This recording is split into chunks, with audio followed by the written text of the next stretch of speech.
এই জন্যই তো নবীর একজন সাহাবী বেলাল রাদিয়াল্লাহু তাআলা জবানের মধ্যে জিকির চালু করে, আল্লাহর নামের স্মরণ করে, আহাদ আহাদ আহাদ। বই আফ্রিকার জঙ্গলের বেলাল গরীব, উমাইয়া বেঈমানের ঘরে চাকরি করে, বেলালের জবান চলে। একদিন বলে, বেলাল কি বলো? বলে, আমার মালিক আল্লাহর জিকির করি। বলে, আল্লাহকে? বলে, তোরে যে বানাইছে তিনি আমার আল্লাহ। বলে, জিকির করবা না?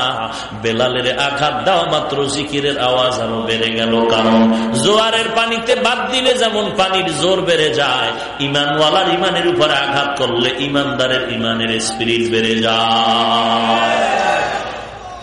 বেলালের জিকির বেড়ে গেল। উমাইয়া এবার সহ্য করতে না পেরে ঘোড়ার পায়ে রশি বাঁধিয়া, এরপরে রশির আর এক মাথা বেলালের পায়ের সাথে বাঁধিয়া আরবের উত্তপ্ত গরম বালুর উপরে টানতেছে। বেলালের গরম বালুর তাপে পিঠের চামড়া গুলো পুড়ে যায়। বেলাল কান্না করে, ওই কান্নার আওয়াজ আকাশ বাতাস ভারী হয়ে যায়। আল্লাহর নবীর সাহাবী আবু বকর বেলালের কান্নার আওয়াজ পেয়ে বলে, ও উমাইয়া, বেলালের আর মারিও না, আমার কাছে বিক্রি করে দাও।